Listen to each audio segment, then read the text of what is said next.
সারা পৃথিবীতে সিনেমা এগিয়ে যাচ্ছে, বাংলাদেশ কেন পিছিয়ে পড়ছে? কমার্শিয়াল ছবি কেবলমাত্র একটা দেশের ফিল্মকে বাঁচাতে রাখে, রিচ কালচার মানুষকে আকৃষ্ট করবে। শাহরুখ খান যখন হাত এরকম ছড়িয়ে দেয়, নারী পুরুষ সব অন্তর্নিহিত হয়ে যায়, সব পড়ে যায়। কমার্স খুব বেশি গুরুত্বপূর্ণ।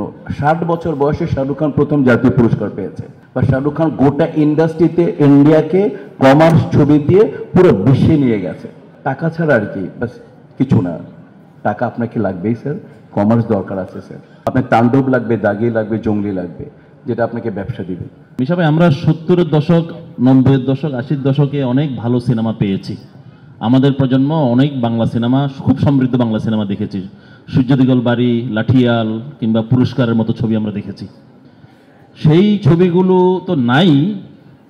সেই সময়ের বিবেচনায় আমরা সাউথ এশিয়ার লিডিং সিনেমাগুলো বাংলাদেশে তৈরি হতো।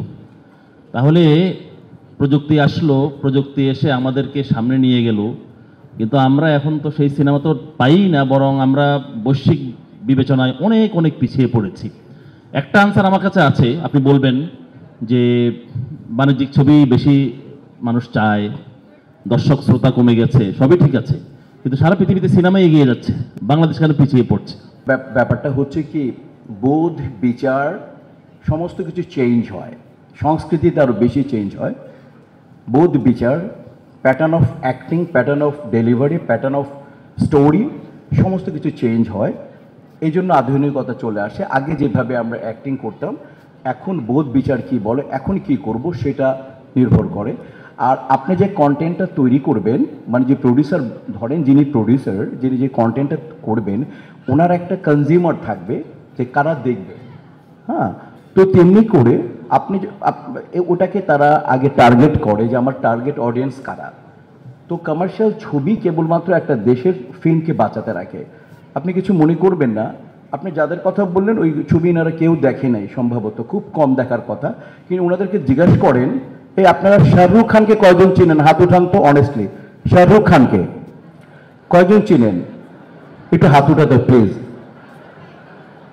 আপনি শাহরুখ খানকে চিনে না? ইন্ডিয়ার সংস্কৃতি মন্ত্রীর নাম আপনারা বলতে পারেন? Is there any person who can say this question? ইন্ডিয়ার সংস্কৃতি মন্ত্রীর নাম কেউ বলতে পারবে? জ্ঞান আর কমার্সের এই পার্থক্য sir. Shahrukh Khan commerce sir, আর জ্ঞান হচ্ছে এটা। রিচ কালচার মানুষকে আকৃষ্ট করবে স্যার, রিচ কালচার মানুষকে আকৃষ্ট করবে। শাহরুখ খান যখন হাত এরকম ছড়িয়ে দেয়, নারী পুরুষ সব অন্তর্নিহিত হয়ে যায়, সব পড়ে যায়।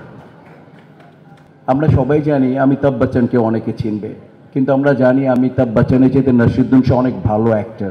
আমরা যারা অ্যাক্টর তারা বুঝি, কিন্তু দেশ চালায়, ইন্ডাস্ট্রি চালায় অমিতাভ বচ্চন। আমরা জানি ইরফান খান শাহরুখ খানের চেয়ে অনেক বড় আর্টিস্ট। আমরা জানি মনোজ বাজপেয়ী, আমরা জানি নসিরুদ্দিন, আমরা জানি অমল পাড়েকার অনেক ভালো আর্টিস্ট, এরা ইন্ডাস্ট্রি চালাবে না। আমরা জানি সলমান খান খুব একটা উঁচু দরের অভিনেতা না, বাট আমির খান উঁচু দরের অভিনেতা।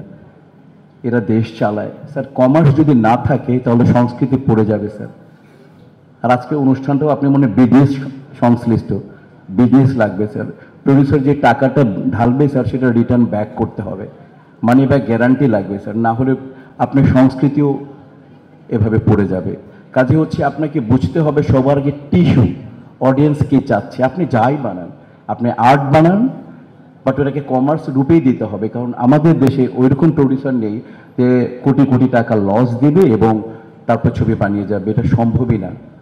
কাজে হচ্ছে আমার মনে হয় কমার্স খুব বেশি গুরুত্বপূর্ণ।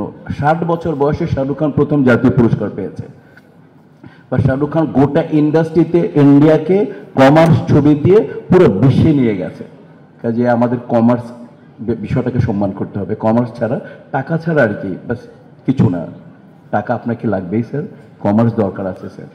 কাজে আর্ট ঘরানার ছবি 2-4টা হবে, অসুবিধা নেই। একটা দেবী হবে, দেবীর মতো ছবি হবে, কিন্তু আপনার সাথে লাগবে বরবাদ লাগবে, আপনার তাণ্ডব লাগবে, দাগি লাগবে, জঙ্গলি লাগবে, যেটা আপনাকে ব্যবসা দিবে। দেশে দেশে সবার সাথে দ্য নিউজ।